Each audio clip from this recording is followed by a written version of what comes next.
సరే, గత వారం దేవుని వాక్యము ద్వారా, దేవుని మాటల ద్వారా మనందరం కూడా బలం పొందుకోగలిగాము, శక్తి పొందుకోగలిగాము. అయితే గత వారం ఏం చెప్పుచున్న మాటలు ఒక్కసారి అందరూ కూడా గుర్తున్నాయని అనుకుంటున్నాను నేను. అయితే ప్రార్థన చేసేటప్పుడు ఏముండకూడదు అంటే వేషధారణ ఉండకూడదు, ఫస్ట్ పాయింట్. రెండో మాట ఏంటి? ప్రార్థన చేసేటప్పుడు, నువ్వు వ్రతం చేసేటప్పుడు, ఉపవాసం ఉండేటప్పుడు విస్తారమైన మాటలు, అనవసరమైన మాటలు అవన్నీ కూడా నువ్వు మాట్లాడొద్దు. ఈ రెండు విషయాలను చెప్తూ, అయితే మరి బైబిల్ గ్రంథములో మరి కొంతమంది వ్యక్తులు వారి ప్రార్థనలు ఎలా చేశారో అనే సంగతిని మనం విన్నాము, నేర్చుకున్నాం. అందును బట్టి దేవుని నామమునకు మహిమ కలుగును గాక. ఆమేన్, హల్లెలూయా. అయితే గత వారం మనము నేర్చుకున్న మాటలను ఒక్కసారి మన మనసులలోనికి జ్ఞాపకం చేసుకోగలిగితే, మొట్టమొదటిగా ప్రార్థన చేసింది మోషే మనకు కనబడుతున్నాడు. మోషే ఎందుకు 40 దినములు ఉపవాసము ఉన్నాడు అనంటే 10 ఆజ్ఞలు గల పలకల నిమిత్తము. ఆ పలకల ద్వారా ప్రయోజనం ఏంటి? ఆజ్ఞల ద్వారా ప్రయోజనము ఏంటి అంటే, మరి వాగ్దత్వ భూమిలోనికి వెళ్ళిన తర్వాత, వాగ్దత్వ భూమిలో అక్కడ జీవించేటప్పుడు, బ్రతికేటప్పుడు, నడిచేటప్పుడు, వారు కూర్చున్నా నుంచున్నా ఏ పని చేసుకున్నా కానీ ఆజ్ఞలు గల ఆ పలకల ప్రకారముగా అక్కడ జీవించడానికి అది ఒక చట్టాన్ని నియమించాడు. ఆమేన్, హల్లెలూయా. రెండవ ప్రార్థన కూడా మనం చూసాం. రెండవ ప్రార్థన నెహెమ్యా ప్రార్థన చేస్తున్నాడు. నెహెమ్యా తన ప్రార్థన అంతటిలో కూడా ఇశ్రాయేలీలు తమ పితరులైన ఇశ్రాయేలీల యొక్క పాపములను క్షమించి అని అడిగి ఏమని ప్రార్థన చేశాడు? యెరూషలేము ప్రాకారములు అగ్ని చేత కాల్చబడుతున్నాయి కనుక వాటిని తిరిగి నిలబెట్టుటకు నీవు సహాయము దయచేయనాయనా. ఆమేన్, హల్లెలూయా. మోషే ప్రార్థనలో ఒక అర్థం ఉంది, నెహెమ్యా ప్రార్థనలో ఒక అర్థం ఉంది. తర్వాత చేసిన ప్రార్థన ఎజ్రా ప్రార్థన చేస్తున్నాడు. మాకును మా చిన్నవానికిని మా ఆస్తికిని శుభం కలగాలి అని ప్రార్థన చేశాడు. వారు ప్రార్థన చేసిన ప్రార్థన ఏం కనబడుతుంది అనంటే, మీకు అక్కడ నేను చెప్పిన సందర్భాన్ని బట్టి అక్కడ ఆయన ప్రార్థనకు సమాధానం ఎలా ఉన్నదంటే, ఆయన మాకు తోడుగా ఉన్నాడు. ఆమేన్, హల్లెలూయా. ఇప్పుడు ఈ ముగ్గురు చేసిన ప్రార్థనలో ఒక అర్థం ఉంది. ఇప్పుడు 4వ ప్రార్థన మనం నేర్చుకున్నాం కదా. ఆ 4వ ప్రార్థన ఎవరు? యేసు క్రీస్తు ప్రభుల వారు. ఆమేన్. 40 దినములు ఉపవాసం ఉన్నాడు. 40 దినములు ఉపవాసం ఉన్నాడు. ఆ ప్రస్తావన ఒక్కచోటే కాదు కానీ ఆయన అనేక మారులు, అనేక సార్లు ఉపవాసం ఉండి ప్రార్థన చేసినట్లుగా వాక్యం ఖచ్చితంగా మాట్లాడుతుంది. అయితే ఇక సందర్భాన్ని బట్టి వీటన్నిటినీ కూడా వివరించడానికి సమయము కుదరదు కనుక ఒక్క మాట, ఆ 40 దినముల ఉపవాసమును ప్రారంభములో బాప్తీసం పొందిన తర్వాత ఆయన మరి ఉపవాసం ఉన్నట్లుగా ప్రారంభ దశలో మనం చూస్తున్నాం. ఇప్పుడు ఈయన ఉపవాసం ఉండి ప్రార్థన చెయ్యుటకు గల కారణం ఏంటి అనంటే, మరణాన్ని గెలవాలి, మరణపు ముళ్ళును విరవాలి, సమస్త మానవాళి రక్షణ కొరకు తన రక్తము చిందించబడాలి, తన యొక్క రక్తము ద్వారానే మానవుల యొక్క పాపము పరిహరించబడి మానవులకు ప్రాయశ్చిత్తం దొరకడానికి ఆయన ఉపవాస ప్రార్థన చేశాడు. ఆమేన్, హల్లెలూయా.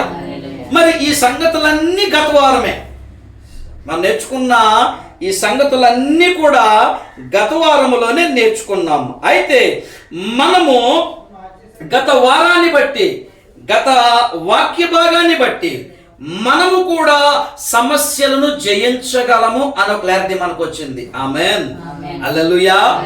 ఎందుకంటే వాక్యం చెప్తుంది కాబట్టి, వాక్యాన్ని మనం నమ్ముతున్నాము కనుక, ఆ వాక్యమే దేవుడై ఉన్నాడు కనుక, ఆయనను నమ్మినటువంటి మన సమస్యలను, మన ఇబ్బందులను, మన ఇరుకుల నుండి మనము జయించగలవారమై ఉన్నాము.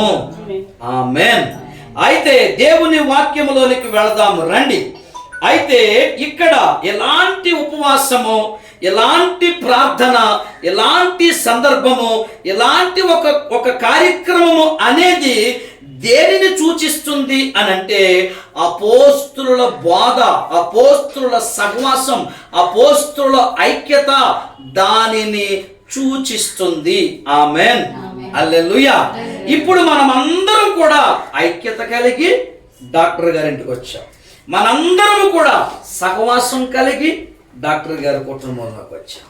ఇప్పుడు మనందరము కలిసి సంఘమైనటువంటి మనము, ఒక సమాజమైనటువంటి మనము, ఒక గుంపైనటువంటి మనము, దేవుని పిల్లలమైనటువంటి మనము, దేవుని ప్రజగా ఏర్పాటు చేయబడినటువంటి మనము, మనల్ని పిలిచినది దేని నిమిత్తం ఆయన పిలిచాడు? మిమ్మును రక్షించుట కొరకు, మిమ్మును బట్టి అనేకులకు ఆశీర్వాదకరంగా ఉండడానికి. మనం ఇక్కడకు పిలవబడిన వారం, ఈ కుటుంబంలోనికి ఎందుకు పిలవబడిన వారం అంటే ఐక్యత కలిగి, సహవాసం కలిగి, ప్రార్థన కలిగి, వారి ప్రార్థనతో మన ప్రార్థన తోడ్పడే విధంగా ఉండాలి. ఆమేన్, హల్లెలూయా. రండి దేవుని వాక్యములోనికి మనం వెళదాం. అయితే ఎలాంటి సంఘము, ఎలాంటి సహవాసము, ఎలాంటి ప్రార్థన, ఎలాంటి ఒక గుంపు దేవుని వాక్య గ్రంథములో ప్రార్థన చేసినటువంటిదిగా కనబడుతుంది. దాని గురించినటువంటి వివరాలు వాక్యములోనికి వెళితే మనకు అర్థమవుతుంది. అందరూ కూడా అపోస్తుల కార్యములోనికి రండి. అపోస్తుల కార్యములోనికి వచ్చినట్లయితే అపోస్తుల కార్యము 12వ అధ్యాయము, అపోస్తుల కార్యములు 12వ అధ్యాయము, 12వ అధ్యాయములో మనకు అద్భుతమైన మాటలు మనకు కనబడతాయి. 5వ వచనాన్ని చూడండి జాగ్రత్తగా. పేతురు చెరసాలలో ఉంచబడెను. ఏమండి, ఎవరున్నారు చెరసాల్లోను?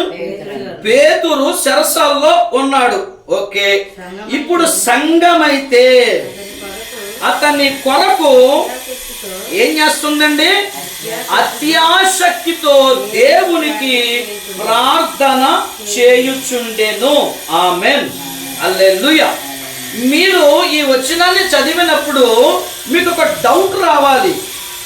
ఈ సందర్భం చదివినప్పుడు ఈ వచనాలను మీరు ఒకసారి మీరు ఆలోచన చేసేటప్పుడు ఈ వచనాన్ని బట్టి మీకు ఒక డౌట్, ఈ సందర్భాన్ని బట్టి ఒక సందేహం మీకు రావాలి. అంటే వాక్యాన్ని చదివేటప్పుడు అటు ఇటు అన్ని విధాలుగా, అన్ని కోణాలలో ఆలోచన చెయ్యాలి. ఇక్కడ సంఘమైతే అత్యాశక్తితో ప్రార్థన చేయుచుండెను అని స్పష్టంగా రాయబడింది. అయితే వీరికి అత్యాశక్తి ఉంది, కానీ వారి హృదయాలలో ఏమి లేదు?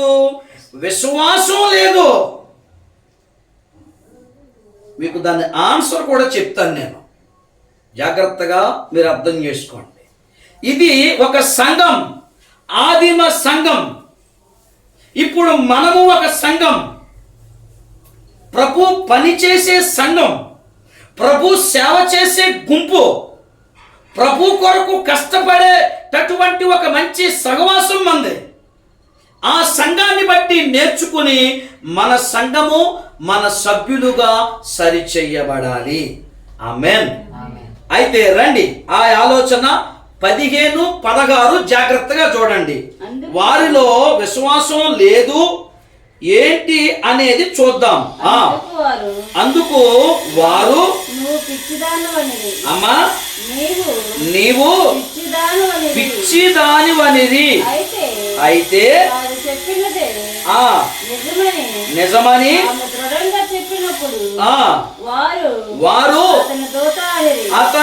దూత అనిరి. పేతురు ఇంకను ఏం తడుతున్నాడు? తలుపు తడుతున్నాడు. ఈ 2 వచనాలు మనం చదివాము, మనకు అర్థమవుతుంది. ఇప్పుడు ఆలోచన చేయాలి. ఏమనంటే ఇక్కడ 5వ వచనంలో ఏం రాయబడింది? అత్యాశక్తితో ప్రార్థన చేయుచుండెను అని రాయబడింది. 16వ వచనానికి 15వ వచనంలోకి వచ్చి చదివినప్పుడు వీరిలో ఏం మిస్ అయ్యింది? అది సంగతి. ఆమేన్, హల్లెలూయా. ఇప్పుడు ఆదిమ సంఘం అప్పుడప్పుడే రక్షించబడ్డారు, అప్పుడప్పుడే మారు మనసు పొందారు, అప్పుడప్పుడే సంఘం ప్రారంభమైంది, అప్పుడప్పుడే సేవ జరుగుతుంది, అప్పుడప్పుడే దేవుణ్ణి ఆరాధిస్తున్నారు. ఆ కాలంలో ఆదిమ సంఘములో మనం గమనించాల్సినటువంటి మాట ఏంటి అనంటే అత్యాశక్తి ఉంది గాని వారి హృదయములలో ఏమి లేదు? విశ్వాసం లేదు, నమ్మకము లేదు. ప్రార్థన చేస్తున్నారు అన్నట్టుగానే చేస్తున్నారు. అంటే నేనేమంటానంటే ఆ మాటకు నా భాషలో ఒక ఆచారబద్ధంగా మాత్రమే వారు ప్రార్థన చేస్తున్నారు, కానీ ఆ ప్రార్థనలో ప్రతిఫలము దొరుకుతుంది, దొరుకుతాది, పొందుతాను అని విశ్వాసం కానీ నమ్మకం కానీ వారిలో కనబడుటలేదు. ఆమేన్, హల్లెలూయా. అయితే మనం అర్థం చేసుకోవాల్సింది ఏంటి? ప్రార్థన చేయునప్పుడు మనలో ఉండాల్సినటువంటి లక్షణాలు ఏంటి? ప్రార్థనలో మనము నడిపించబడినప్పుడు మనము అలవర్చుకోవలసిన గుణగణాలు ఏంటి? ప్రార్థన చేసేటప్పుడు అత్యాశక్తి ఉండాలి, అత్యాశక్తితో పాటు విశ్వాసం ఉండాలి, ప్రార్థన ఉండాలి, నమ్మకం ఉండాలి. అయితే ఇక్కడ నువ్వు ప్రార్థన చేసేసి వదిలిపెట్టేయకూడదు. ఏం చేయకూడదంట? ప్రార్థన చేసేసి ఇదిగో దేవుడా ఒకసారి ప్రార్థన చేసి నువ్వేం చేస్తావు చెయ్యి, నువ్వేం చేస్తావు చెయ్యి అని 1 గంటో లేదా 1 నిమిషమో లేదా 1 రోజు లేదా 1 వారమో లేదా 1 నెల చేసేసి ఉన్న రోజు నువ్వేం చేస్తావు చెయ్యి అని దేవుడికి వదిలేస్తాం చాలాసార్లు. ఆమెన్. అది సరైనటువంటిది కాదు. ఆమెన్. గమనించండి, ఇప్పుడు మీరు అర్థం చేసుకునే ప్రయత్నం చేస్తే మనము ప్రార్థనలో ఉండవలసింది ఏంటంటే అత్యాశక్తి ఉండాలి, రెండవ విషయం ఏంటంటే నమ్మకం ఉండాలి, విశ్వాసం ఉండాలి. అంటే ఈ 2 సందర్భాలు కూడా మన జీవితంలో, మన గుణగణాలలో, మన లక్షణాలలో ఇది ఎక్కడా కూడా ఆయన కనబడకపోతే గనక ఆయన ఏం చేస్తాడు తెలుసా? నిన్ను దాటి వెళ్ళిపోతాడు. ఆమేన్, హల్లెలూయా. ఒక సందర్భాన్ని మాట్లాడతా మీతో. ఈ సందర్భాన్ని బట్టి త్రోవ పక్కన ఉన్నాడు గుడ్డోడు. ఆ మార్గము గుండా యేసు ప్రభు వెళుతున్న సంగతిని విన్నాడు. విని ఏం మొదలు పెట్టెను? కేకలు వేయ మొదలు పెట్టెను అని వాక్యం చెప్తుంది. ఏమని కేకేస్తున్నాడో?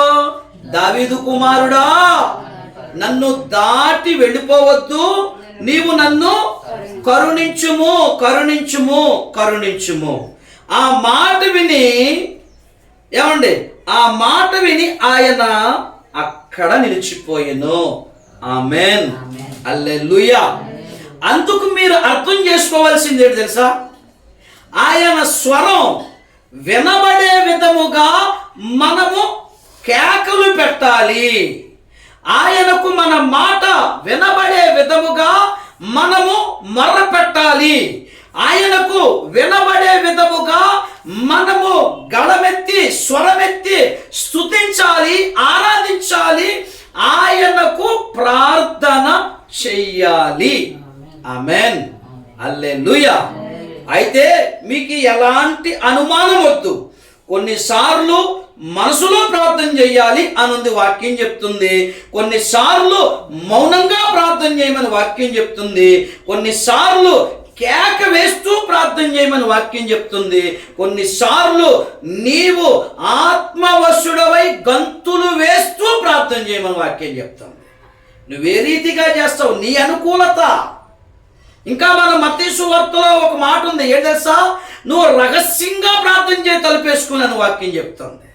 నీ అనుకూలత, నీ పరిస్థితి, నీకుండేటటువంటి పరిస్థితిని బట్టి. ఆమేన్, హల్లెలూయా. చిన్న దెబ్బ తగిలింది అనుకోండి, అమ్మ అంటాడు పిల్లవాడు ఎవడైనా సరే. అదే పెద్ద దెబ్బ తగిలింది అనుకోండి కాలుకి, అమ్మోయ్ అని అరుస్తాడు. చూడండి, తగిలింది దెబ్బ ఒకటే, కానీ అతని అరుపులో మార్పు ఉంది. అర్థం చేసుకునే ప్రయత్నం చేయాలి. అయితే నీ ఎదుట, నా ఎదుట, మనందరి ఎదుట ఉంచబడిన సమస్య పెద్దదైతే దాన్ని చిన్న పామునైనా పెద్ద కర్రతోనే కొట్టాలి. అదే పెద్ద పామైనా చిన్న పామైనా నువ్వు ఎలా కొట్టాలి? పెద్ద కర్రతోనే కొట్టాలి. నీ సమస్య చిన్నదైనను పెద్దదైనను అది ఏదైనను నువ్వు ఎలా మొరపెట్టాలి? నన్ను దాటి వెళ్ళిపోవద్దు, నా ప్రార్థన ఆలకించుము. ఆమేన్, హల్లెలూయా. ఆసక్తి ఉండాలి. ఈ ఆసక్తిని గురించి మరొక సందర్భంలోనికి మిమ్మల్ని నేను తీసుకెళ్లే ప్రయత్నం చేస్తాను. ఆ త్రోవ పక్కన ఉన్నవాడు నా మాట వింటాడు, నా మాట వింటాడు, ఏదో ఒక సహాయం చేస్తాడు చేస్తాడు చేస్తాడు చేస్తాడు అని బిగ్గరగా బిగ్గరగా బిగ్గరగా బిగ్గరగా కేకలు వేస్తున్నాడు. అక్కడ కొంతమంది మనలాంటి గుంపు ఉంది, ఏయ్ దొరమై అని అంటుంది. అక్కడ ఆయన తగ్గాడా? తగ్గలేదు, తగ్గలేదు. అంటే నువ్వు ప్రార్థన చేయునప్పుడు నీ జీవితంలో నీ యొక్క సమస్య ఇంకా పెద్దదవుతుందేమో, అయినా తగ్గొద్దు. అది ఎంత ఎక్కువైనా, ఆ సమస్య ఎంత మిడిసి పడుతున్నా, ఆ సమస్య ఎగిరెగిరి నీ మీద గంతులేస్తున్నా, అది ఖచ్చితంగా నీ జీవితంలో నీ కాళ్ళ కిందేసి తొక్కేయగలవు నీ ప్రార్థనను బట్టి. ఆమేన్, హల్లెలూయా, హల్లెలూయా. కొన్నిసార్లు ఈ మాట వాడతాం, ఏం తెలుసా? ఎందుకురా మిడిసిపాటు, నువ్వు ఎందుకురా ఎగిరెగిరి పడుతున్నా ప్రతిదానికి. ఆమేన్, హల్లెలూయా. అలాంటి పరిస్థితి నీ సమస్యలో నీకు ఎదురవుతున్నప్పుడు నీవు కూడా తగ్గొద్దు. నీవు కూడా అత్యాసక్తిని పెంచు. నీవు ఇంకా అత్యాసక్తి, ఇంకా ఆసక్తి కలిగి, ఇంకా ఆసక్తి కలిగి, ఇంకా బిగ్గరగా, ఇంకా బిగ్గరగా దేవుని స్తుతించు. అందుకే అడుగడుగునా స్తుతించనా నిన్ను. చాలా మంది సమస్య తీరిపోతే ప్రార్థనే గుర్తుండదు. సమస్య దాటి వెళ్ళిపోతే ప్రార్థన చేయడానికి మనసు రాదు. సమస్య లేకపోతే ప్రార్థనే ఉండదు. నీ అవసరాలు తీరుస్తున్నాడు దేవుడు, నా అవసరాలు తీరుస్తున్నాడు. అవసరాలు తీర్చే కొలది ప్రార్థనలో ఒదిగి ఉండడమే ఆసక్తి కలిగి జీవించడం. ఆమేన్. రండి, మరొక సందర్భం అన్నాను కదా, మరొక సందర్భంలోనికి మనం వెళదాం. ఆసక్తితో ప్రార్థన చేయడం అంటే ఏంటో యోనా గ్రంథములోకి వెళ్ళాలి. ఇప్పుడు మనం అందరూ కూడా యోనా గ్రంథములోకి రండి. యోనా గ్రంథంలోనికి వెళ్ళి 3వ అధ్యాయంలోకి రండి. అక్కడ చక్కని మాటలు ఉన్నాయి. అవి కూడా మనం తెలుసుకుంటే మన జీవితానికి మనకు ఎంతో ఉపయోగకరంగా ఉంటుంది, ఆశీర్వాదకరంగా ఉంటుంది, దీవెనకరంగా ఉంటుంది. 3వ అధ్యాయము, అమ్మ 3వ అధ్యాయం చూడండి. యోనా గ్రంథము 3వ అధ్యాయము 5-6 వచనం కానించి జాగ్రత్తగా చదివితే మనకు అర్థమయ్యే పరిస్థితులు కనబడతాయి. 8 చదవండి. అన్ని వచనాలు వద్దు కానీ క్లియర్ గా ఉంటది. ఒకవేళ దేవుడు మనసు త్రిప్పుకొని పశ్చాత్తాప్తుడై మనము లయము కాకుండా తన కోపాగ్ని చల్లార్చుకొనును గనుక మనుషులు అబ్బా బాబు మీరెవ్వరు కూడా ఏది పుచ్చుకోవద్దు. ఏమేమై మనుషులు ఏది పుచ్చుకొనకూడదు. పశువులే కాదు, ఎద్దులే కాదు, గొర్రెలే కాదు, అసలు మేత మేయకూడదు, నీళ్లు తాగకూడదు. వీరిలో ఉన్న ఆసక్తి మీకు అర్థమైందా? నినివే పట్టణ ప్రజలు ఒక ప్రకటన విన్నారు. మన దేశము ఆ పొజిషన్లో మనమే ఉన్నాం, నేనే ఉన్నాను. మా దేశము, నా దేశము, నేను లయమైపోతానని దేవుడు చెప్పాడు. ఇప్పుడు నేను చెయ్యాల్సిందేంటి? భయం వచ్చేయాలి. ఇప్పుడు భయం వస్తుంది ఆటోమేటిక్, ఎవరికైనా భయం వచ్చేయాలి. ఇప్పుడు ఏం చేయాలి? దానికి మెడిసిన్ కనిపెట్టాలి. ఇప్పుడు దాని మెడిసిన్, దాని పరిస్థితుల నుంచి తప్పించబడుటకు ఇది ఎవరు చెప్పారు? లయమైపోతుందని దేవుడే తెలియచేశాడు. దేవుడు తెలియజేసినందున ఇప్పుడు ఎక్కడికి వెళ్ళి పరిష్కారం చేయాలి? ఎక్కడికి వెళ్ళాలండి? దేవుని దగ్గరికే వెళ్ళాలి. ఆమేన్, హల్లెలూయా. పుట్టించువాడు ఆయనే, తీసుకునేవాడు ఆయనే, ఇచ్చేవాడు ఆయనే, తీసుకునేది ఆయనే. ఇప్పుడు దేవుని దగ్గరికి వెళ్ళి ఏమని ప్రార్థన చేస్తున్నారు చూడండి. ఖచ్చితంగా చెప్పేశాడు ఆ మాట చెప్పిన వీళ్ళ ఆసక్తి చూడండి. ఏమంటే వీరికున్న ఆసక్తి ఏంటి? ఒకవేళ అని రాయబడింది స్పష్టంగా.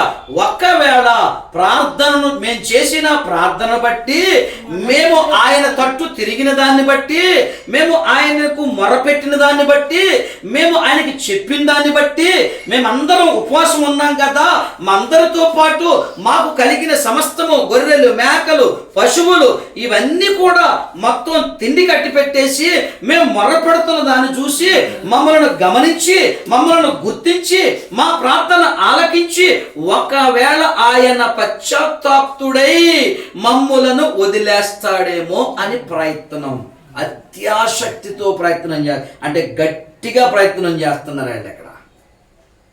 దేవుని స్తోత్రం, హల్లెలూయా, హల్లెలూయా. చాలా గట్టిగా ప్రయత్నం చేస్తున్నారు వీళ్ళు.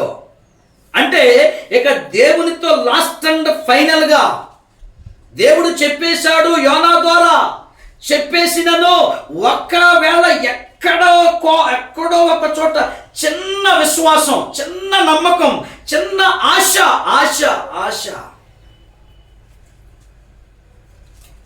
వారి ఆశను బట్టి, వారి ప్రార్థనను చూసి దేవుడు తన మనస్సు మార్చుకున్నాడు. ఆమేన్, హల్లెలూయా. గమనించినట్లయితే వారికున్న అత్యాశక్తి ఈరోజు నీ ముందు, నా ముందు మనము మొయ్యలేనివి, తట్టుకోలేని సమస్యలు, ఇరుకులు, ఇబ్బందులు మనము చూస్తున్నాం కదా. ఆసక్తితో ప్రార్థనలో మనం ముందుకెళ్ళగలుగుతున్నాము అని నేను నమ్ముతున్నాను. అందుకే వాటిని జయించుకుంటూ రాగలుగుతున్నాము. ఆమేన్, హల్లెలూయా. ఒకవేళ మనము ఆసక్తితో దేవునిలో ఎదగకపోతే, ఒకవేళ ఆసక్తితో దేవునితో సహవాసం చేయకపోతే, ఒకవేళ ఆసక్తితో దేవునిని గణపరచకపోతే ఏదో ఒక చోట మనం ట్రిప్ అయిపోతాం. ఏదో ఒక చోట మనము పడిపోయేవారిగా ఉంటాం. అంటే వీరికి ఆసక్తితో ప్రార్థన చేసే మనసుంది. ఆమేన్. ఆ ఆసక్తితో మరలా అటో గొంతు ఇటో గొంతు తెలియదండి. వాళ్ళు చాలా కరెక్ట్గా చేశారు ప్రార్థన. దేవునికి వినబడింది. దేవుడు దాటి వెళ్ళిపోలేదు. అక్కడ వాక్యం చెప్తుంది, అక్కడ రాయబడిన మాట మీరు సరిగా చదివి అర్థం చేసుకుని పదాన్ని మీరు చదివితే మీకు అర్థమవుతుంది. తన మనస్సును మార్చుకున్నాడు. ఆమేన్, హల్లెలూయా. అందుకే 10వ వచనములో అంటుంది, ఈ నినివే వారు తమ చెడు నడతలను మానుకొనగా. మానేసుకున్నారా లేదా? మానేసుకున్నారు. మానుకొన్నారు గనుక వారు క్రియలు చేస్తున్న క్రియలను దేవుడు చూశాడు. దేవుడు చూసి పశ్చాత్తాపుడై వారికి చెయ్యాలి అనుకున్న నాశనం, ఏమండి, ఆ దేశానికి రావాల్సిన కీడు, ఆ దేశం మీదకి చొరబడాల్సిన ఉగ్రత, దేవుని కోపం, దేవుడు చెయ్యాలి అనుకున్న కీడు ఏమైపోయిందండి? మానుకున్నాడు. ఆమేన్, హల్లెలూయా. ఎంత సంతోషం అండి ఈ మాట. ఇప్పుడు ఈ సంతోషకరమైన మాట మనం విన్నాం కదా. ఈ సంతోషకరమైన మాట మన జీవితములలో మనము కూడా ఇలాంటి సంతోషం కలిగి ఉండాలంటే ఆసక్తితో నువ్వు సంపూర్ణముగా దేవునికి సమర్పించుకుని ప్రార్థన చేయగలిగితే నీ ఎదుటనున్న కీడును తొలగించి, నీ సమస్యను తొలగించి ఆయన నిన్ను ఆనందింపచేస్తాడు. ఆమేన్, హల్లెలూయా. రండి కొంచెం ముందుకు వెళదాం. రండి ఒకసారి కొంచెం ముందుకు వెళదాం. యోహాను సువార్త 16వ అధ్యాయము. యోహాను సువార్త 16వ అధ్యాయం. అక్కడ ఒక మంచి మాట ఉంది, అది కూడా మనం చూసే ప్రయత్నం చేద్దాం. 23, 24 జాగ్రత్తగా చూడండి. ఆ దినమున మీరు దేని గూర్చియు నన్ను అడుగుదురు. ఏమన్నా మళ్ళా చదవండి ఆ మాట. ఆ దినమున మీరు దేని గూర్చియో నన్ను అడుగరు. మీరు తండ్రిని మీరు గతంలో నన్ను దేని గూర్చి కూడా అడగలేదు. ఇప్పుడు మీరు ఏం చేస్తున్నారు? మీరు జాగ్రత్తగా చదవాలి ఈ మాట. మీరు నా తండ్రిని నా పేరట ఏమి అడిగినను ఆయన మీకు అనుగ్రహించునని మీతో నిశ్చయముగా చెప్పుచున్నాను. ఇదివరకు మీరేమీ నా పేరట అడగలేదు. మీ సంతోషము పరిపూర్ణమగునట్లు అడుగుడి, మీకు దొరుకును. ఎలా అడగాలి? తండ్రి పేరట. తండ్రి పేరట కుమారుని ద్వారా దేవుని నామానికి మహిమ కలుగును గాక. హల్లెలూయా. జాగ్రత్తగా ఆలోచన చేయండి. ఒక్కసారి మళ్ళా చదవండి. మీరు రాంగ్ స్టెప్ పడింది ఇక్కడ. మీరు తండ్రిని, అర్థమవుతుందా? చూడండి, మీరు అక్కడ జాగ్రత్తగా చూడండి, నేను చెప్పే ప్రయత్నం చేస్తాను. మీరు తండ్రిని ఎలా అడగాలంటే యేసు నామములో తండ్రిని అడుగుచున్నాము. ఆమేన్, హల్లెలూయా.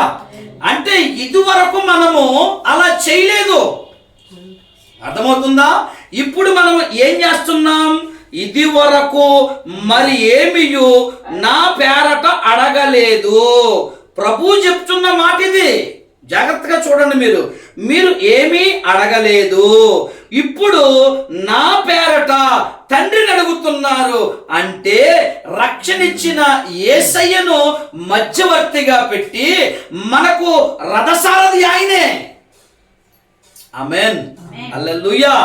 ఆ రథసారథిని బట్టి ఇదిగో యేసు నామములో మా మోకాలు వంగింది.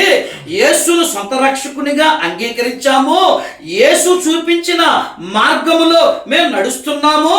తండ్రి, మా ప్రార్థన ఆలకించుము. అప్పుడు ఏం జరుగుతుంది అనంటే మీ సంతోషము పరిపూర్ణమవుతుంది. మీ సంతోషం ఇప్పటి వరకు పరిపూర్ణం కాలేదు. ఏమండి, ఇప్పుడు మనందరం సంపూర్ణంగా సంతోషంగా ఉన్నామా? లేదు. నాకున్నాయి.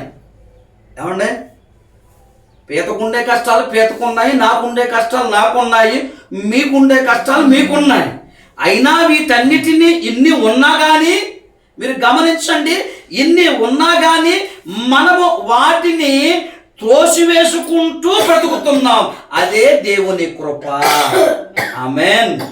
ఆయన కృప మన మీద నిత్యము నిత్యము నిత్యము ఎల్లప్పుడూ ఆయన కృప మనకు ఉంది కనుక. ప్రైజ్ ది లార్డ్, హల్లెలూయా. అందుకే మీరు అర్థం చేసుకోవాలి, ఇప్పుడు మీ సంతోషం ఫుల్ఫిల్ అవ్వాలి, సంపూర్ణం అవ్వాలి. అలా అవ్వాలంటే ఆసక్తి కలిగి మీరు తండ్రిని నా పేరట మీరు అడగండి. ఆమేన్. అప్పుడు అది మీకు దొరుకుతుంది. మత్తయి సువార్త 7:7 అంటాడు కదా, అడుగుడి మీకు ఇయ్యబడును, తట్టుడి అది మీకు దొరుకును, తీయబడును. ఆమేన్. హల్లెలూయా. అందుకే మొదటి యోహాను పత్రికలో కూడా వద్దాం ఒకసారి రండి. మొదటి యోహాను పత్రిక, నేను ఇక్కడ 2 నిమిషాలు, ఒక 5-6 నిమిషాల్లో ముగించే ప్రయత్నం చేస్తాను. మొదటి యోహాను పత్రిక, మనము ఆసక్తితో ప్రార్థన చేస్తే ఆయన వింటాడు అని యోనా గ్రంథములో ఉన్న సందర్భాన్ని చదివాం కాబట్టి ఆ సందర్భమును కొంచెం పరిపూర్ణంగా నేర్చుకునే ప్రయత్నంలో యోహాను సువార్తలో చదివాం కాబట్టి ఇప్పుడు మొదటి యోహాను పత్రిక 5వ అధ్యాయము 14-15 వచనాలు జాగ్రత్తగా చూడాలి. మీరు కంగారు పడొద్దు, నన్ను కంగారు పెట్టొద్దు. మనమేమి ఆయనను బట్టి మనకు కలిగిన ధైర్యం ఏంటి? ఆయన చిత్తానుసారంగా మనము ఏదడిగినను ఆయన ఏంటంటే ఆయన అన్న చెప్పిన మాట, మనం ఏదడిగినా ఇస్తానన్నాడా ఏమనన్నాడా? అడుగుతున్నాం. ఏమన్నా రోజు అడుగుతున్నాం కదండి, ఎందుకు ఇవ్వట్లేదు? నువ్వు అడిగే విధానంలో ఆ విధానం సరిగా లేదు. ఇప్పుడు అపోస్తుడైనటువంటి పౌలు గారు ఏమండి తన స్వజనుల కోసం, తన బంధువుల కోసం ఆయన చెప్తూ, రోమపత్రికలో మనం నేర్చుకుంటాం కదా, అక్కడ ఆయన చెప్తూ మీరు దేవుని యందు ఆసక్తి గలవారై ఉన్నారు అని మాట్లాడి గాని అని పెట్టి, మీరు ఆ ఆసక్తి అది జ్ఞానానుసారమైనదిగా లేదు అన్నాడు. చూసారా? మీరు అక్కడ అర్థం చేసుకోవాలి. ప్రార్థన చేసేస్తే పని జరగదు. ప్రార్థన చేసి స్తోత్రం స్తోత్రం స్తోత్రం స్తోత్రం స్తోత్రం స్తోత్రం వెళ్ళి టీవీ సీరియల్ పెట్టుకుంటే పని జరిగిద్దా? జరగదు. ఎలాంటి ప్రార్థనకు పని జరుగుతుంది? ప్రార్థనలో పట్టు ఉండాలి. ఆమేన్. హల్లెలూయా, హల్లెలూయా. ఇప్పుడు మీరు అర్థం చేసుకునే ప్రయత్నం చేయాలి. ఇప్పుడు ప్రార్థనలో పట్టు ఉండాలంటే ఏ పట్టు కలిగి ఉండాలి? అత్యాసక్తి ఉండాలి.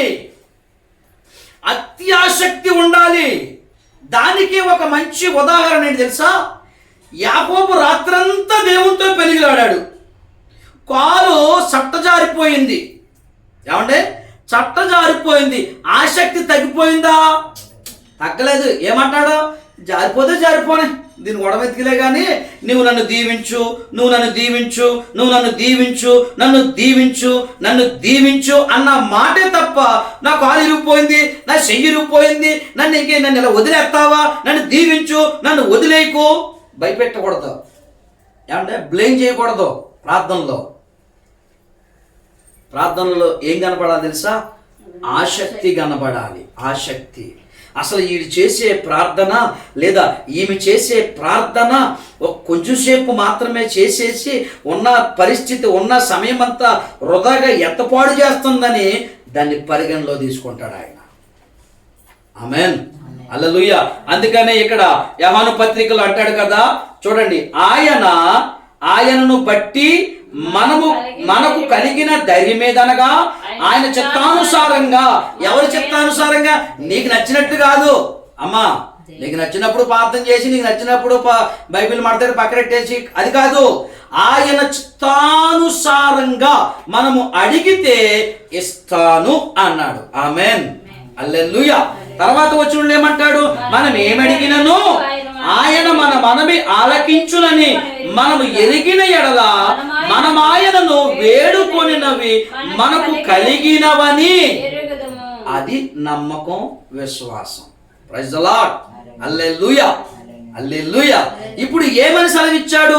నీలో నాలో అత్యాసక్తి ఖచ్చితంగా చూస్తాడు ఆయన.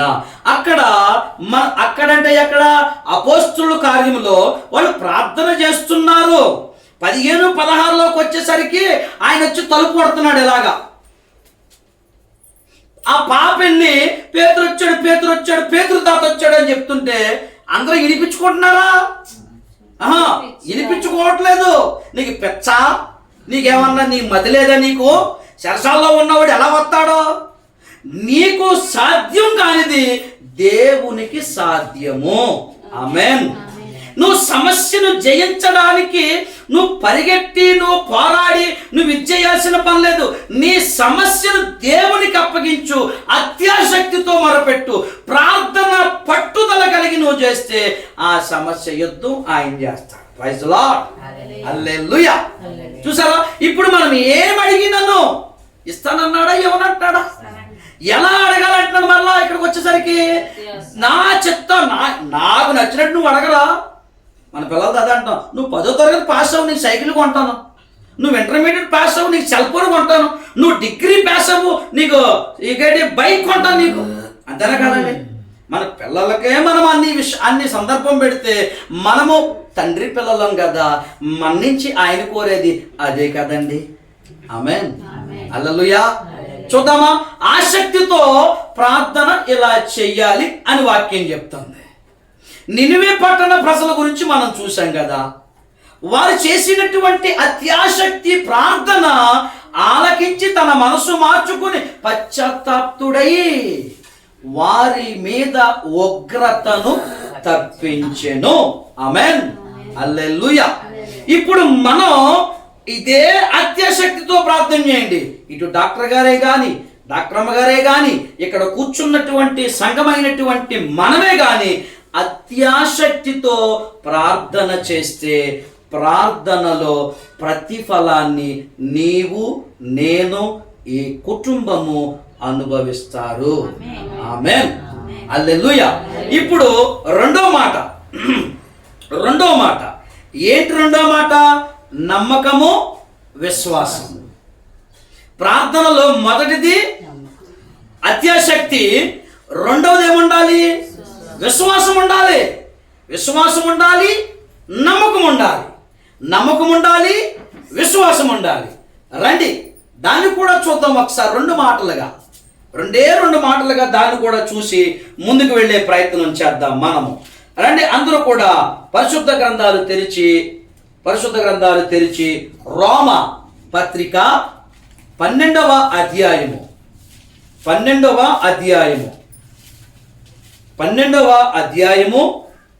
వచనాన్ని చూడండి. రోమా పత్రిక జాగ్రత్తగా చదవాలి అందరూ. నిరీక్షణ గలవారై సంతోషించుచు శ్రమయందు ఓర్పు గలవారై ప్రార్థనయందు పట్టుదల కలిగి ఉండాలి. ఆమేన్. ఆమేన్. శ్రమలో, దుఃఖములో, బాధలో, కష్టములో, శోధనలో, వేదనలో, ఇరుకులో, ఇలాంటి పరిస్థితులు ఎన్ని నీ జీవితం మీదకి లేదా నీ కుటుంబం మీదకి దండెత్తి వచ్చినను నీ ప్రార్థనలో పట్టు ఉండాలి. అదే నమ్మకం ఉండాలి, ప్రార్థనలో విశ్వాసం ఉండాలి. Praise the Lord. హల్లెలూయా. దానికి ఒక మంచి ఉదాహరణ చెప్తాను. బైబిల్లో లేనంటూ ఏమీ లేవు, అన్నీ ఉన్నాయి. దానికే మంచి ఉదాహరణ మనందరికీ కూడా యోబు గారు తెలుసు కదండి. యోబు గారు తెలుసు కదా. ఆయన మీదకి ఎన్ని వచ్చేసినాయి దండెత్తి సమస్యలు, ఎన్నెన్నో వచ్చేసినాయి. మధ్యలో భార్య వచ్చింది పాపం. అందరూ స్నేహితులు కూడా వదిలిపెట్టేశారు. భార్య వచ్చింది. ఇలాంటి బ్రతకడం కన్నా దేవునిని దూషించి చచ్చిపోవచ్చు కదా. చూడలేకపోతున్నా నిన్ను కట్టుకున్నందుకు, నేను నిన్ను కట్టుకున్నందుకు ఈ పరిస్థితి నా కనుల ముందు జరుగుతున్న ఈ యొక్క దుర్మార్గమైనటువంటి పరిస్థితి, నీ యొక్క ఆకృతి, నీ శరీరము, నీ యొక్క అవయవాలు, నీ చేతులు కాళ్ళు చూసి ఈ దుర్భరమైన పరిస్థితి నేను చూడలేకపోతున్నాను. ఎందుకు? దేవుణ్ణి దూషించి చచ్చిపోతే బెటర్ కదా. Praise the Lord. Hallelujah. Hallelujah. ఇప్పుడు ఆ యోబు గారు చేసిన పని ఏంటంటే ఇక్కడ రాయబడింది చూడండి. శ్రమయందు ఓర్పు కలిగి ఉన్నాడు. ఆమేన్. హల్లెలూయా. అలాగని దేవునితో సహవాసం విడిచిపెట్టలేదు. ఆమేన్. ప్రార్థనలో పట్టుదల కలిగి ఆయన అంటున్న మాట ఏంటో తెలుసా? జాగ్రత్తగా వినండి. నేను నా తల్లి గర్భములో నుంచి దిగంబరిగా వచ్చాను, నేను పోయేటప్పుడు కూడా దిగంబరిగా పోతాను. ఇవన్నీ దేవుడే ఇచ్చాడు, ఇవన్నీ దేవుడే తీసుకున్నాడు. నాకేం భయం లేదు. Praise Lord. హల్లెలూయా. హల్లెలూయా. ఇదిగో ఓర్పు కనబడుతుంది, శ్రమలో ఓర్పు కనబడుతుంది, నిరీక్షణ కనబడుతుంది, ప్రార్థనలో పట్టుదల కనబడుతుంది. ఇదే కదా విశ్వాసంతో కూడిన ప్రార్థన, ఇదే కదా నమ్మకముతో కూడిన జీవితములో ప్రధానమైన గుణలక్షణం. ఆమేన్. హల్లెలూయా. అందుకే ఇంకా కొంచెం ముందుకెళ్దాం. 5వ అధ్యాయంలోకి రండి త్వరగా. 5వ అధ్యాయంలోకి వద్దాం. 5వ అధ్యాయము 3-4 వచనాలు చాలా అద్భుతమైన మాటలను చూపిస్తుంది. అంతేకాదు శ్రమ ఓర్పును, ఓర్పు పరీక్షను, పరీక్ష నిరీక్షణను కలుగజేయునని ఎరిగి శ్రమల యందు అతిశయపడుదుము. Praise the Lord. Hallelujah. Hallelujah. నా జీవితంలో ఎన్నో శ్రమలు ఉన్నాయి కదా. ఇందాకే చెప్పాను, పీతకుండేవి పీతకున్నాయి, నీకున్నాయి, నాకున్నాయి. అయినప్పటికీ కూడా దేవుడు మనల్ని సంతోషంగానే ముందుకు నడిపిస్తున్నాడు. అంటే కృప మనలను దాటి వెళ్ళిపోలేదు. ఆమేన్. అందుకని ఇక్కడ క్లియర్ గా మాట్లాడుతున్నాడు, చాలా స్పష్టంగా. శ్రమ ఓర్పును, ఓర్పు పరీక్షను, పరీక్ష నిరీక్షణను కలుగజేయునని ఎరిగి ఉండాలి. ఇప్పుడు యోబు గారు శ్రమలో పట్టుదల కలిగి, ఓర్పు కలిగి, సహనము కలిగి, నిరీక్షణ కలిగి ప్రార్థనలో ఉన్నాడు. మళ్ళా యోబు గ్రంథము 31వ అధ్యాయములో చివరి వచనాల్లో రాయబడుతుంది, ఏమైతే పోగొట్టుకున్నాడో, ఏమైతే అతని నుంచి దూరమైపోయాయో అవన్నీ మరలా దేవుడు తిరిగి ఇచ్చేశాడు. ఆమేన్. హల్లెలూయా. ఇప్పుడు మనం ఏం కలిగి ఉండాలి? విశ్వాసంతో ప్రార్థన చెయ్యాలి, పట్టుదలతో ప్రార్థన చెయ్యాలి, నమ్మకముతో పొంది ఉన్నామని, దొరుకుతున్నాయని, మనము వాటిని అనుభవించబోతున్నాం. ఆమేన్. చూద్దామా? లాస్ట్ అండ్ ఫైనల్ రెఫరెన్స్ వచనాన్ని చూద్దాం రండి. మార్కు సువార్త 11 లాస్ట్ అండ్ ఫైనల్ ముగింపు. ఇది 11:24. అందుచేత ప్రార్థన చేయునప్పుడు మీరు అడుగుచున్న వాటెల్లను పొంది ఉన్నామని నమ్ముడి, అప్పుడు అవి మీకు కలుగునని. ఇంకేం కావాలండి? క్లియర్గా చెప్తున్నాడుగా ఆయన. గమనించండి, మరలా చెప్తున్నాను.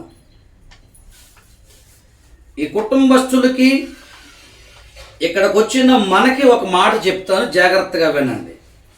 ఈ 3 వారాలు, ఈ 2 వారాలు, ఈ 7 వారాలు ప్రార్థన అయిపోయిన తర్వాత ఆ ప్రార్థన అంశాలు వదిలిపెట్టకుండా ప్రార్థన చేయండి. ఆమేన్. హల్లెలూయా. ఇక్కడికి వచ్చి మనం ప్రార్థన చేయడానికి మనందరము సంఘముగా, అంతే కదండి, సంఘముగా, సహవాసంగా, ఐక్యత కలిగి నీ సహోదరుని కుటుంబానికి లేదా నీ సహోదరి కుటుంబంలో ఎదురైన సమస్యను, ఎదురైన బాధను, ఎదురైన కష్టాన్ని జయించుటకు నీవు ప్రార్థన చెయ్యాలి. ఒక సంఘముగా నువ్వు బయలుదేరి వచ్చావు. నువ్వు కూడా అనుదినము ప్రార్థన చేయాల్సిన బాధ్యత నీ మీద ఉంది. ఆమేన్. హల్లెలూయా. వచ్చాము, తప్పుగా అర్థం చేసుకోవద్దు. వచ్చాము, మొదటి వారం వచ్చాము, ప్రార్థన చేశాము, వాక్యం విన్నాము, టిఫిన్ చేసి వెళ్ళిపోయాం. రెండో వారం వచ్చాము, వెళ్ళిపోయాం. మూడో వారం వచ్చాము, వెళ్ళిపోయాం. ఈ 3 వారాలు 7 వారాలు వచ్చాము, వెళ్ళిపోయాము. ఇక ఆ ప్రార్థన వారికి అది దీవెనకరముగా సంతోషమగునట్లుగా ఆ ప్రార్థనలో ఆ జయాన్ని వారు పొందుకునే విధముగా సహవాసమైనటువంటి సంఘము, సహవాసమైనటువంటి ఐక్యత కలిగినటువంటి సంఘము, ప్రేమ కలిగినటువంటి సంఘముగా ప్రతి దినము ప్రార్థనలో వదిలిపెట్టకుండా ప్రార్థన చేయాలి. ఆమేన్. అదేనండి అపోస్తుల బోధ. ఏం చేశారు వాళ్ళు? సహవాసమందును ప్రార్థన యందును ఎంతెంత రొట్టె విరుచుట యందును ఎడతెగక ఉండిరి. ఆమేన్. అంటే వారి మనసులు ఎలా ఉన్నాయంట? దేవుని ప్రేమ చేత, కృప చేత ఆ అపోస్తులు అందరూ కూడా వారి మనసులు దేవుని ప్రేమను బట్టి మరి ఎలాంటి స్థితిలో ఉంది తెలుసా? పెనవేయబడెను. ఆమేన్. హల్లెలూయా, హల్లెలూయా. అందుకే మనము కూడా క్రీస్తు రక్తము చేత కడగబడినటువంటి మనము, మన ఊరు వేరు కావచ్చు, మన ఇంటి పేరు వేరు కావచ్చు, ఒకవేళ మనము ధనవంతులము కావచ్చు, లేదా మనము దరిద్రులం కావచ్చు, ఒకవేళ డబ్బు లేని వారం కావచ్చు, అవన్నీ పక్కన పెట్టేసేయండి. అవన్నీ పక్కన పెట్టేసి మనం కలిగి ఉండాల్సిందే తెలుసా? ప్రభు రక్తము చేత కడగబడిన మన మనసులు, మనమందరము కూడా ఆ యొక్క మనసు, మంచి మనసులు పెనవేయబడి ఒకరి ప్రార్థనలో ఒకరు తోడై ఉందురుగాక. ఆమేన్, ఆమేన్. ఎప్పుడైతే అలాంటి ప్రార్థన చేస్తారో, ఎప్పుడైతే అలాంటి స్వభావం సంఘము కలిగి ఉంటుందో, అలాంటి ఆలోచన ఎప్పుడైతే కుటుంబాలు, సంఘము, సభ్యులు ఆలోచన ధోరణి మారుతుందో ఆ ప్రార్థనలో జయము దొరుకుతుంది. ఆమేన్. అందుకే లాస్ట్ అండ్ ఫైనల్ అంటాడు కదా, ఏమని సెలవిస్తుండో? అందుచేత, ఏమండి వినండి క్లియర్గా, అందుచేత ప్రార్థన చేసేటప్పుడు మనము ఏమై ఉన్నాం? అడుగుచున్న వాటన్నిటినీ, అడిగిన ప్రతీది కూడా, ఏమంటే నువ్వు చిన్నది అడుగుతున్నా, పెద్దది అడుగుతున్నా, ఏది అడిగినను వాటన్నిటినీ కూడా మనము పొంది ఉన్నామని, మనకు దొరుకుతుందని, ఆ ఫలసాయం మనము అనుభవిస్తామని నమ్మాలి, విశ్వాసం ఉంచాలి. ఆమేన్. హల్లెలూయా. లాస్ట్ అండ్ ఫైనల్లో అంటాడు కదా, నేను ముగిస్తున్నాను, 1 గంట అవుతుంది. లాస్ట్ అండ్ ఫైనల్లో యోహాను సువార్తలో అంటాడు 15వ అధ్యాయం, నా యందు మీరును, మీ యందు నా మాటలు ఉండాలి, మీకు ఏది ఇష్టమో అవన్నీ నేను ఇస్తానన్నాడు. ఆమేన్. అందుకే కీర్తనలు అంటాడు, నీ కోరిక, నీ ఆలోచన యావత్తును సిద్ధింపచేసి వాటన్నిటినీ కూడా సఫలపరుస్తాడు.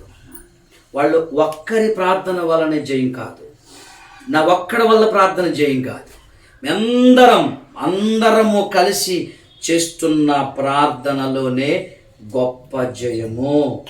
ఆమేన్. సంఘము, ఆదిమ సంఘము అత్యాశక్తి ప్రార్థన చేసింది అని విన్నాం. ఆ ప్రార్థనలో వారికి ఏం లేదు తెలుసా? నమ్మకం లేదు, విశ్వాసం లేదు. నేటి సంఘాలు మనం కూడా అత్యాశక్తి ఉంది, నమ్మకం కూడా ఉండాలి, విశ్వాసం కూడా ఉండాలి.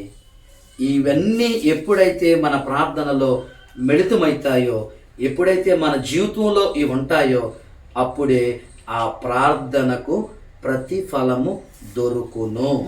ఆమేన్. ప్రార్థన చేసుకుందాం. ఇక పరిశుద్ధుడు అయిన తండ్రి, జీవం కలిగిన మా యేసయ్య, నీ అత్యంత ప్రేమను బట్టి, నీ అత్యంత కృపను బట్టి అయ్యా, ఈరోజు మీరు మాట్లాడారు.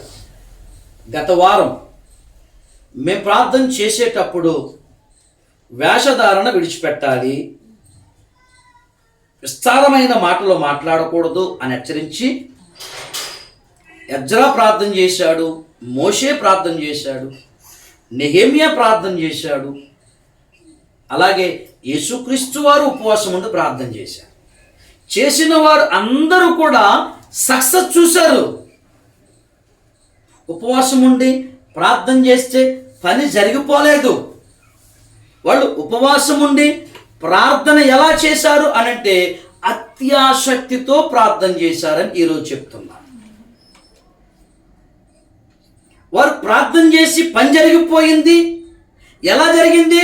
అత్యాసక్తితో ప్రార్థన చేశారు, నిన్ను నమ్మారు, విశ్వసించారు, అందువలన వారికి సక్సెస్ చూశారు తండ్రి. ఈరోజు ఎలా ప్రార్థన చేయాలో ఆ రోజు నేర్చుకున్నాం. ఈరోజు ప్రార్థనలో ఉండవలసినవి నేర్చుకున్నాం. మీరు మాతో మాట్లాడుతున్నారు. ఈ మాటల క్రమంలో మీరు పదే సార్లు మీరు అడిగిన వాటిని నేను ఇస్తాను, అడిగిన వాటిని నేను ఇస్తాను, మీరు పొందుకుంటారు, మీరు దీవించబడతారు, మీరు ఆశీర్వదింపబడతారు, మీకు మేలే జరుగుతుంది.